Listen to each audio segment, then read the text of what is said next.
కేంద్రం మొదలు తీసుకురావాల్సిందిగా కోరుతున్నాము.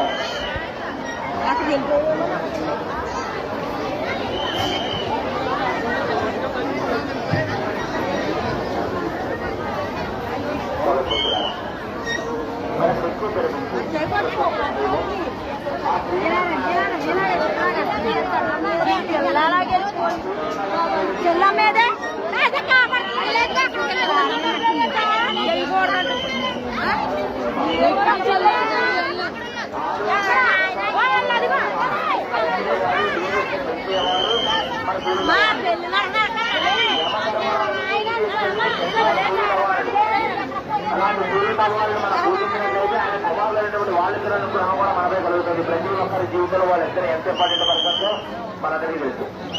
అలాంటి సూర్య భగవానుడు ఎంతో ప్రీతికరమైన రోజు ఆదివారం, అంటే ఆదివారం.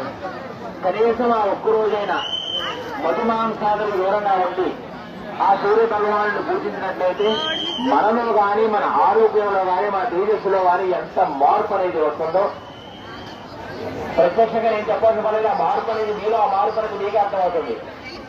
ఆదివారం హాలిడే, జాలీడే, ఎంజాయ్డే అది మాత్రం అనుభవించారు కూడా. ఎందుకంటే మన సంస్కృతిలో ఉన్న సంప్రదాయం కదా అది ఆదివారం హాలిడే అనేది.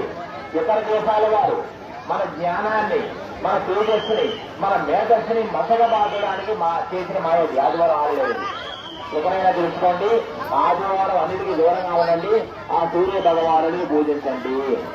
మన ఆరోగ్యానికి, ఆనందానికి ఆయుష్ని పెంచుకోండి. బాగా గుర్తు పెట్టుకోండి, మాట బాగా పట్టుకోండి. మన ఆయుష్యంతి వల్ల పరమేశ్వరుడు తెలుసు, కానీ మన ఆరోగ్యానికి ఆయుష్ని పెంచుకోవడం మాత్రం మన చేతిలోనే ఉంది. ఆరోగ్యం ఉంటేనే ఆనందం, ఆనందంగా ఉంటేనే ఏదైనా సాధించగలం. అప్పుడే అందంగా మారుతుంది మన ఈ జీవితం. సంతోషమన్నా తప్పదన్నా ఆరోగ్యాన్ని గుర్తు పెట్టుకోండి. అలాంటి ఆరోగ్యం మనకి ఉండాలంటే మాత్రం తప్పనిసరిగా సూర్య భగవాన్ని ఆదివారం పూజించాలి. అన్నిటికీ దూరంగా ఉండి ప్రతి మాట ఆలకించాలి, ఆచరించాలి. చెప్పే ప్రతి మాట మన దైవం గురించి, మన ధర్మం గురించి.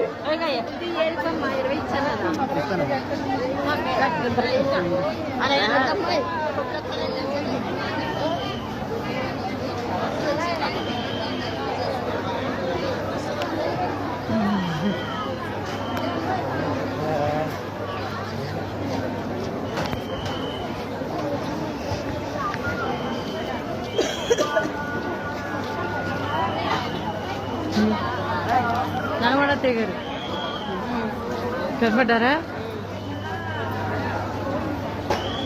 ఐదు రోజుని అయిపోయినాయి.